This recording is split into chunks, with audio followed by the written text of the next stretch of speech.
Madame, Monsieur, bonjour et bienvenue. On prend tout de suite la direction de la région du Bunkani. Les populations sont sorties massivement pour témoigner leur reconnaissance aux forces de défense et de sécurité. L'objectif, saluer leur engagement dans la lutte contre le banditisme et la menace terroriste. Une belle cérémonie qui a enregistré la participation de plusieurs personnalités, dont le ministre d'État, ministre de la Défense Tenebi Birahima Ouattara et Niale Kaba de l'économie, du plan et du développement. Moment de joie également dans la ville de Dimbokro ce week-end. Les élèves de l'école primaire publique d'Assé-Brocro ont reçu des kits scolaires des mains du ministre de l'Enseignement supérieur et de la Recherche scientifique, Adama Diawara. Le compte rendu de Khalil Diomandé. Solidaires, des parents d'élèves financièrement éprouvés. En cette rentrée scolaire, le ministre de l'Enseignement supérieur, Adama Diawara, offre des kits scolaires et alimentaires aux 150 apprenants de l'école primaire publique d'Assé-Brocro, dans le département de Dimbokro. Et pour prôner l'excellence, les meilleurs élèves de l'année écoulée reçoivent du numéraire en guise de récompense. À cela s'ajoute du matériel informatique au profit de l'établissement. Je ne peux que dire merci au ministre de l'Enseignement supérieur parce qu'en ce temps de vache maigre, il est difficile de payer les fournitures scolaires. Mais le ministre a permis que nos enfants puissent aller à l'école en cette année 2024. Nous sommes très contents de recevoir ces kits. Nous promettons au ministre de travailler bien à l'école. La générosité du ministre Adama Diawara s'est étendue à la mutuelle d'Assé-Brocro, qui a reçu un lot de chaises pour les éventuels événements dans le village. La totalité de ces dons, évalués à des dizaines de millions de francs CFA, vise à renforcer l'impact social des actions du gouvernement. Le programme présidentiel 2021-2025 du président Alassane Ouattara est intitulé « Pour une Côte d'Ivoire solidaire ».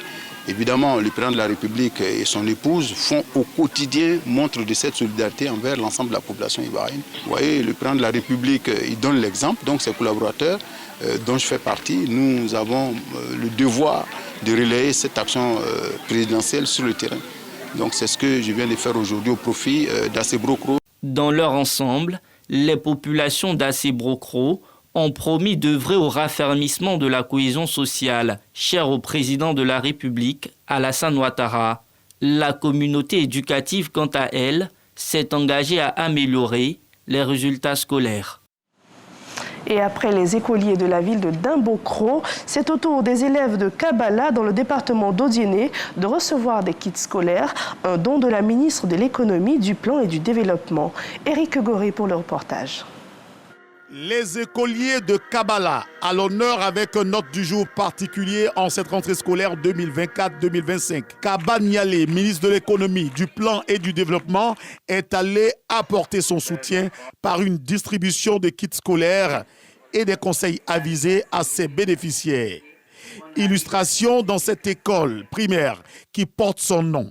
Une action qui s'inscrit dans la politique du gouvernement ivoirien intitulée « L'école pour tous ». Écoliers, parents d'élèves, enseignants accueillent cette action de manière favorable. Kaba Niale ne veut pas rester en marge de cet engouement de rentrée scolaire qui implique le système éducatif et ses partenaires.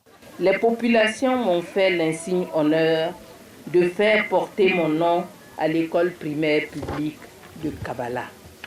C'est l'occasion pour moi de remercier très sincèrement la communauté villageoise de Kabala et lui dire profondément merci. Je puisse affirmer, voire confirmer, qu'une telle considération à mon égard contribue, à n'en point douter, à renforcer davantage les liens historiques qui me lient à ce chaleureux village. Donner la même chance à tous les élèves et écoliers de Côte d'Ivoire, où qu'ils soient, quelles que soient leurs conditions de vie, est le motif premier de la donatrice. Voilà des élèves à qui on souhaite une belle année scolaire. Les commissaires de justice africains se sont réunis ici à Abidjan. L'objectif pendant ces 2 jours de travaux, faire des propositions pour l'amélioration des droits d'exécution des décisions de justice. Et Anaël de Crisa nous propose le compte-rendu. Plus d'une 50aine de commissaires de justice en provenance de plusieurs pays d'Afrique réunis en conclave à Abidjan. Leur réflexion porte sur le droit de l'exécution et les mutations juridiques en Afrique. Les participants vont pendant 2 jours décortiquer ce sujet qui met en lumière les différents changements qui interviennent dans le corpus juridique relatif au droit de l'exécution dans différents pays. L'efficacité du droit de l'exécution conditionne en grande partie le développement économique, la sécurisation des affaires et la sécurité juridique dans un pays. Plus le droit de l'exécution est mis en valeur, exécuté et efficace, plus la confiance est restaurée parmi les investisseurs et en même temps, la paix sociale peut régner. La Côte d'Ivoire prend part à ces séances de réflexion à travers le ministère de la Justice. C'est ensemble que nous devons construire un droit de l'exécution adapté aux réalités africaines, un droit qui prend en compte la diversité de nos systèmes juridiques tout en s'ouvrant aux pratiques modernes et innovantes. Je tiens à vous réaffirmer l'engagement du gouvernement ivoirien à soutenir toutes les réformes visant à renforcer notre système judiciaire. Cette initiative de l'Union africaine des huissiers de justice se tient tous les 2 ans. Elle vise à renforcer le système juridique africain. C'est un reportage commenté pour vous par Souleymane Donissongou. On s'intéresse à la jante féminine. La 8e édition des Assises des femmes de Côte d'Ivoire s'est tenue dans la ville de Dabou. Elle a rassemblé les femmes de Lamé, de l'Agné-Biatiassa et des Grands Ponts. Une lucarne qui leur a permis d'évoquer devant la ministre Nassiné Touré les nombreuses difficultés auxquelles elles sont confrontées. Amidia Rassouba et Hervé Mbois. Sur pied depuis l'aurore pour avoir les premières places aux Assises nationales des femmes de Côte d'Ivoire, les femmes du district autonome des Lagunes ont pris d'assaut l'espace Henri Konon-Bédié de Dabou. Tout en symbiose avec Nassiné Touré, ministre de la Femme, de la Famille et de l'Enfant. Elles ont égrené un chapelet de difficultés avant de faire des doléances. Ici, nous avons des problèmes sérieux. Nous n'avons plus de terre pour planter le manioc. Alors, elles ont souhaité, l'État essaie de trouver vraiment de l'espace pour elles. Nous voulons avoir des broyeuses ambulantes qui vont broyer nos manioc. Et puis maintenant des machines pour faire la semoule de notre attiéké. Parce que nous sommes des femmes battantes. Nous savons qu'elle va faire quelque chose pour nous. Aujourd'hui, elle a pris acte de tout ce que nous avons pu identifier et lui transmettre. Et elle nous a rassuré que le président travaille dans ce sens pour que la femme ivoirienne soit épanouie. Ces assises s'inscrivent dans la droite ligne de la vision du chef de l'État et de son gouvernement. Permettre à la femme de rêver à un avenir plus radieux. L'organisation des présentes assises constitue une légitime initiative qu'il importe de saluer. Qu'elle vise, dans ses principes, à construire une plateforme nationale de solidarité féminine, à influencer dans l'Union les politiques publiques en faveur des femmes. Le rêve d'une Côte d'Ivoire solidaire et prospère, caressé et réalisé avec maestria par le président de la République, son Excellence M. Alassane Ouattara, ne saurait s'écrire sans les femmes de Côte d'Ivoire. Elles y occupent une place cardinale, comme en témoignent les investissements importants au profit de l'amélioration des conditions de vie et de travail des populations en général et des femmes en particulier. Son abnégation lui permet d'écrire les plus belles pages de l'histoire de la femme en Côte d'Ivoire. Nassiné Touré salue l'acharnement de ses braves femmes à la tâche. Dès 2012, il a autorisé la mise en place du fonds d'appui aux femmes de Côte d'Ivoire, piloté avec dextérité par Madame la Première Dame, Madame Dominique Ouattara. Ce fonds déployé dans toutes les régions de Côte d'Ivoire, y compris l'Agné-Biatiassa, Lamé et les Grands Ponts, a aidé à ce jour plus de 400 000 femmes à devenir autonomes et à apporter du bonheur à plus de 2,5 millions de familles à travers ce pays. D'autres initiatives telles que le Fonds Bassi, lancé en 2017, et le Fonds national Femmes et Développement soutient aussi l'entrepreneuriat féminin. Lorsqu'elle finira de sillonner tous les districts du pays, les résultats de ces échanges seront compilés dans un livre blanc qui sera présenté au président de la République, Alassane Ouattara, afin de prendre en compte les aspirations des femmes dans l'élaboration des politiques nationales. Et les acteurs du monde de la mode retournent sur les bancs dans la commune du Plateau. En effet, ils ont bénéficié d'une formation visant à renforcer leurs acquis et aussi agrandir leur réseau professionnel. Sage Pacom Didi et Sephora Zegui pour le développement.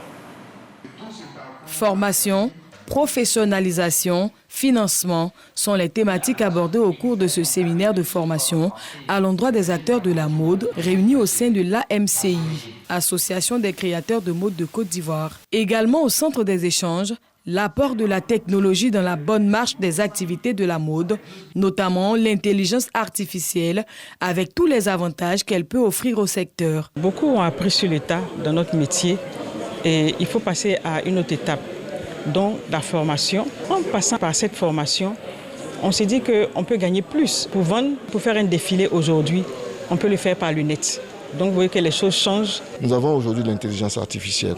Avec l'intelligence artificielle, ils peuvent imaginer comment proposer des tissus, des motifs avec l'intelligence artificielle. Il suffit seulement de télécharger des applications, de poser des questions. L'intelligence artificielle va les aider. C'est accessible à tout le monde. Il faut aussi pouvoir utiliser ces outils pour se projeter dans l'avenir. Cette activité bénéficie du soutien du ministère de la Culture et de la Francophonie qui, à cet effet, renseigne sur les différentes actions mises en place pour le soutien aux PME, notamment ceux des créateurs de mode. On a le fonds de soutien à la création culturelle et artistique, mais qui fonctionne comme une subvention.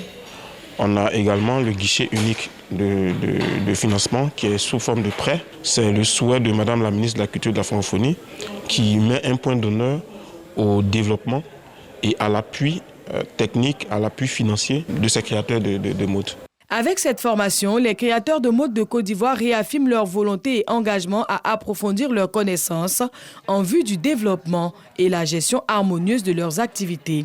Cela en se dotant et se familiarisant avec des outils précieux comme l'informatique et la technologie. On reste en culture, mais cette fois du côté de Milan. La ville italienne a abrité la 3e édition du prix Les Marie-Laure d'Ivoire. Et cette année, ce sont 20 Ivoiriens qui ont reçu des distinctions. Le prix Marie-Laure d'Ivoire est une lucarne qui met en évidence les Ivoiriens de la diaspora qui, par leur savoir-faire, se distinguent. Franck Quadio, Sidonie Davila et Traoré Zakaria. L'Eldorado, c'est ici, la Côte d'Ivoire, terre d'opportunités. Un thème tout trouvé et fort de sens, c'est que l'excellence est une fois de plus au cœur des Marie-Laure d'Ivoire, édition 3 à Milan, 2e ville de l'Italie. L'événement met en lumière 20 talents ivoiriens de la diaspora distingués pour l'impact de leur labeur, tant sur le continent qu'à travers l'Hexagone. Je suis très honoré de recevoir ce prix parce que ça met en lumière les Ivoiriens de la diaspora. Marie-Laure d'Ivoire est un prix pour l'engagement et pour la continuité des actions que nous devons mener. Ça donne envie d'aller de l'avant et de toujours continuer le combat et de faire ce qu'on aime pour le bonheur de la Côte d'Ivoire. C'est nombreux Italiens qui me regardent toujours en thème. C'est grâce à eux que j'ai été connu dans toute la péninsule italienne et c'est aussi grâce à eux qu'aujourd'hui je mérite ce prix. Le contexte global est un appel déployé contre l'immigration irrégulière par le culte du travail dont la finalité, selon l'initiatrice, est le retour au pays pour participer au développement. Notre équipe Marie-Laure d'Ivoire est venue communier avec les Ivoiriens de la diaspora et on a vu que ces Ivoiriens-là épousent l'initiative. Ils sont excellents, ils sont des personnes remarquables, des personnes inspirantes, des personnes de valeur. Et aujourd'hui, la Côte d'Ivoire est fière de cette diaspora qui va apporter sa contribution au pays. Concernant la Côte d'Ivoire, la moyenne d'âge des immigrés est jeune, 33 ans selon l'OCDE. Un dynamisme qui devrait mieux s'exprimer, voire davantage selon la tutelle, mais aussi les différents partenaires. Nous sentons que les Africains, les Ivoiriens sont en train de revenir apporter leur expérience, n'est-ce pas, à la Côte d'Ivoire. Donc nous sommes obligés de l'accompagner. Quand vous regardez le visage de ces jeunes, de ces femmes, de ces hommes, ils sont tous heureux d'être reconnus par leur pays d'origine et c'est une fierté. Identifier les talents de la diaspora et à les mettre en valeur, pour nous, nous ne pouvions que accompagner cette initiative parce que nous avons dans le viseur de faire participer au mieux la diaspora au développement du pays. Rappelons que le concept des Marie-Laure d'Ivoire est une initiative de la journaliste présentatrice ivoirienne Marie-Laure Ngoran, soutenue par la Mutuelle des familles des diasporas ivoiriennes. Tous les ans, depuis 2 éditions, une ville, quelque part dans le monde, symbole de la vitalité de cette diaspora, abrite l'événement. Et dans l'actualité en France, 2 semaines après sa nomination, Michel Barnier a enfin formé son gouvernement. La liste a été dévoilée hier samedi par le secrétaire général de l'Élysée. Le nouveau Premier ministre aura à ses côtés une équipe de 39 ministres. Une personnalité de la gauche est nommée au ministère de la Justice. Le ministère de l'Intérieur revient à la droite. Et parmi les conservateurs, Laurence Garnier a été nommée secrétaire d'État à la consommation. Sur la situation au Moyen-Orient, les États-Unis ont exhorté hier samedi les Américains à quitter le territoire libanais tant que des vols commerciaux restent disponibles. Une réponse à l'intensification du conflit entre Israël et le Hezbollah. Le Hezbollah libanais a affirmé hier avoir tiré des roquettes sur 2 sites militaires du nord d'Israël. Et c'est la fin de ce journal. Merci de nous avoir suivis et bonne suite de journée.